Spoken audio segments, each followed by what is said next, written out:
I'm very pleased to be at this panel. As a Ukrainian journalist from the media, nobody knew less than a year ago being here. And of course, the Maidan for me now looks like a bit of previous life. I even don't remember, but I remember how it started because I've been following for the last, before Hromadske was established, I've been covering the post-war, post-Arab Spring development in the Middle East, like being a Ukrainian, trying to understand what's happening there because the revolution happened there and we don't have our, and I thought that like, have we lost the chance? And all of a sudden I had to go to Vilnius and I thought like, I'll come back in a day, in a week. I left my book of shock doctrine by somewhere in Beirut. It's still there, and then left in Ukraine, more or less till now. I shortly would explain that what Hromadske is. Maybe some people don't know that it is an initiative of the Ukrainian professional journalists. It's not an activist media who came together around a year ago to understand that we don't have an independent broadcasting because most of the media, they were either controlled, especially television, either controlled by the government or they were like propagandistic or they were tabloid. So they just won't show any news, just like idle shows and things like that.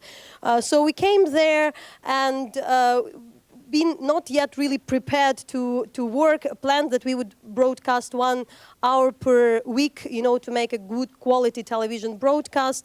And then the event, the Maidan started, so we decided we have to launch today. And since that day, we never had a day off, and it was 24/7 instead of 1 hour per week.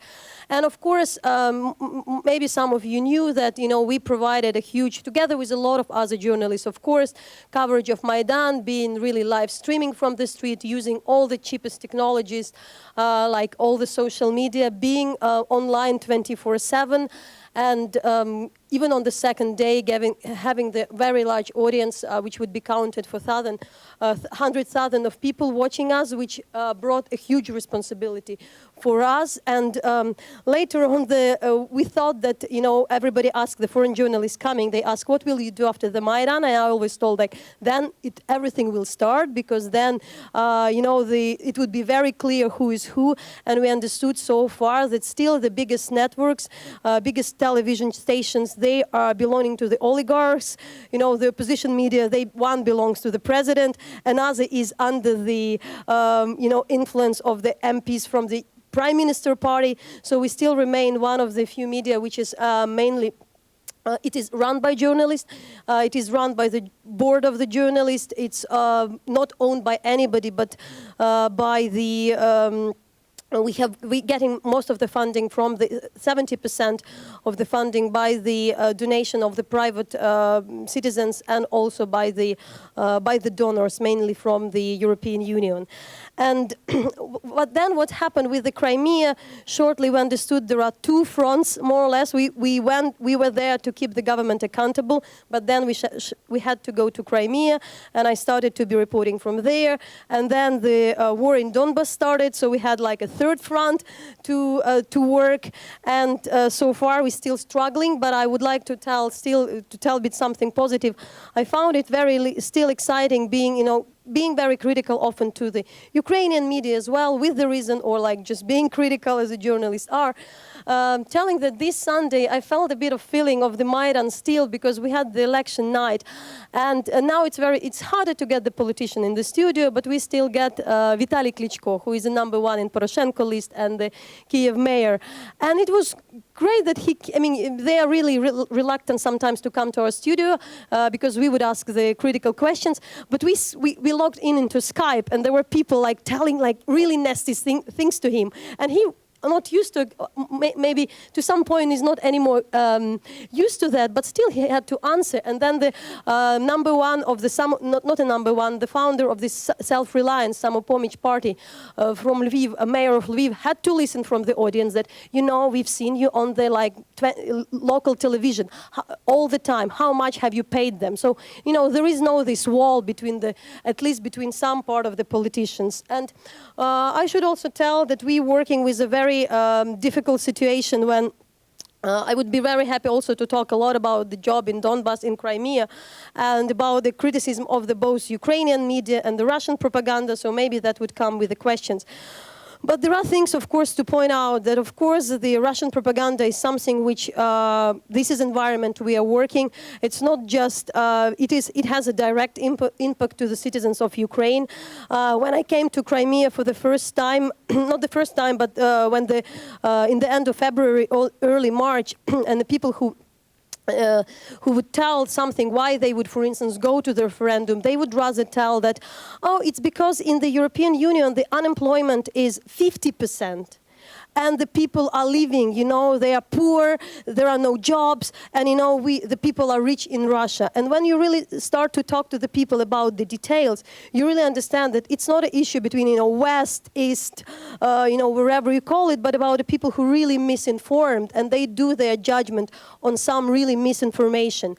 Unfortunately, there were a lot of really fake news so far. We have some civil initiatives like Stop Fake, where you on daily basis, and I won't give all the examples. You would have like incredible amount of the cases when, you know, the photos of the, you know, Syrian killed would be used as if these people were killed in Maidan or killed in Donbas by the Ukrainian army.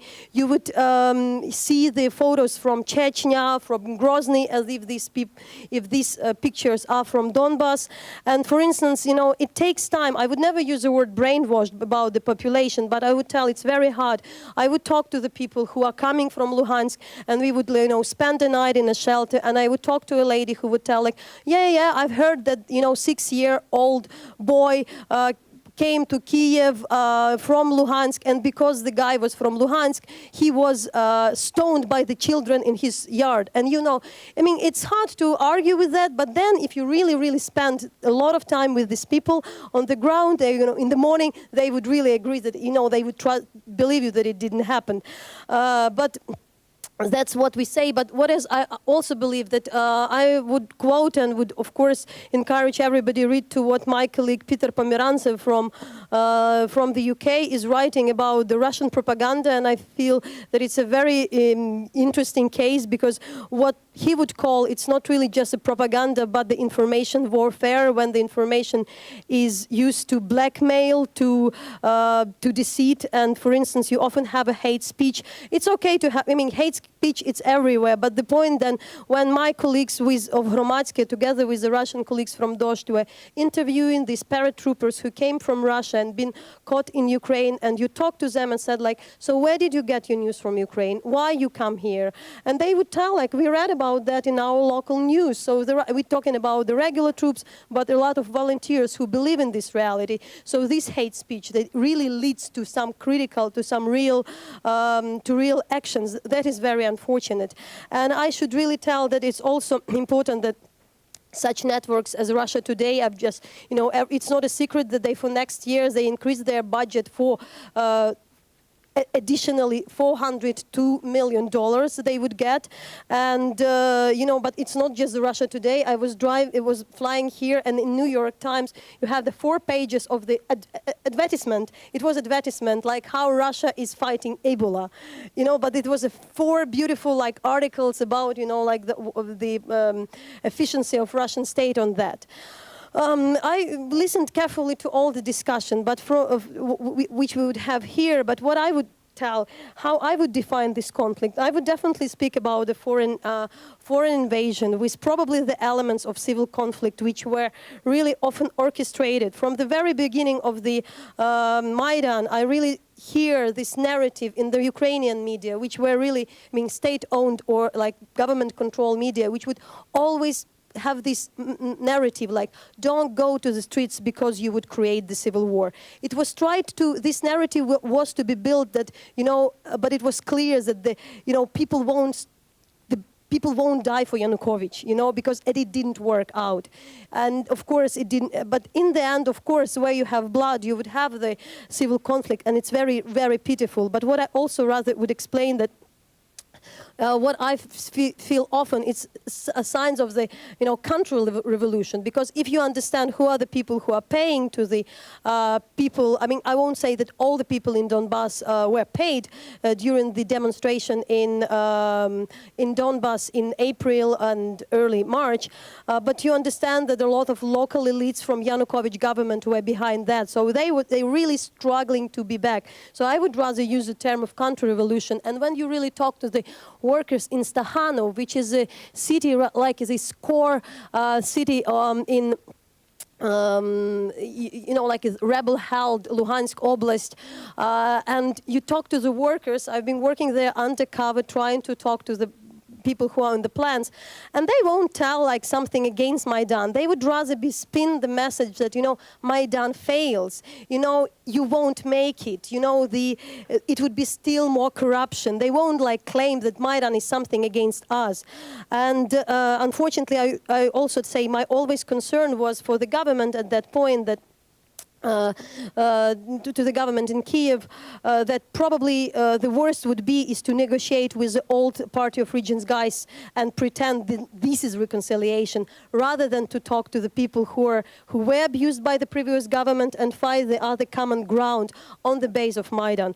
I have a bunch of also issues to talk about, what's happening there with the negotiation. I think that there is something to cover on the Ukrainian media, how they report on the war and Maidan, but probably that would come with the questions, and I would pass the mic to Anna Nemtsova, who also doing a great job.